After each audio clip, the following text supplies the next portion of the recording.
I'm sat somewhere that you might recognise. I love coming to our church. It's great to come here, but the reason that I most look forward to coming here is missing today, because of course our church building is empty. The people aren't here, and it's the people that make our church building so special. We've been learning all about how our church are the people, the family of our church, and that it's the people that are important rather than the building itself. So we're going to be thinking a little bit more about that today, and about what Paul writes in his letter to the Ephesians. Paul says that God has given each one of us a gift from God, and each gift to each person is different.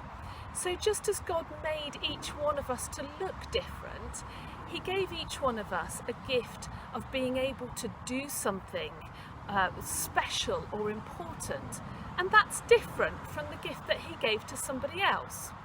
Paul says that it's really good that we all have different things that we're good at and that we enjoy doing, because when we work together and put all those gifts together, then all the jobs can get done.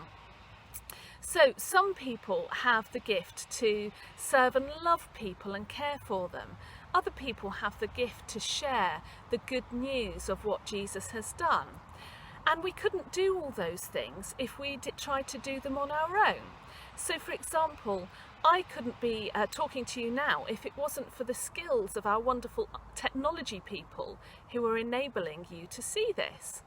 And when we are able to come back into our church building, we won't be able to do that if it wasn't for the skills and the time that people give to help to clean it and make it safe for us to come back.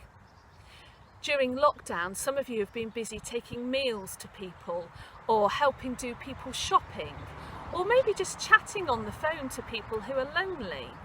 These are all good things, but I couldn't do them all on my own, and neither could you.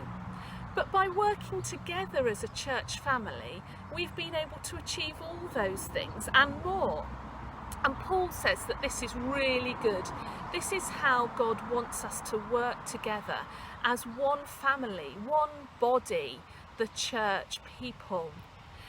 Now, some of you might be thinking that you're too small to serve God like this.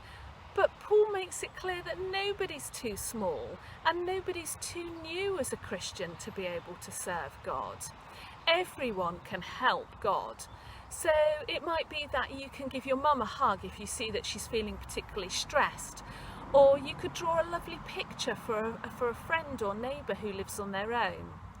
Or maybe you can use the time that you've had away from your friends to pray for them more, to pray that they would come to know Jesus for themselves, or that they would grow in their faith. These are all good things. Nothing is wasted if we do it in God's name, and if we do it in the strength that Jesus can give us to do it.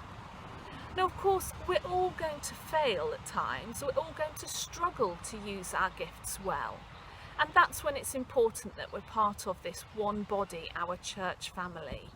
Because the other people in our church can help us. They can teach us and encourage us to try again and to keep growing in the way that we use our gifts that God has given us. So this week I'd like you to think, do you know what gifts God has given you? Do you know how he wants you to serve him and to serve the church and your local community? If you do, then you need to start looking for those opportunities when you can most use your gifts. And maybe you don't yet know what gifts God has given you, and that's fine. So just ask him to show you, and then you too can start serving as part of our church family.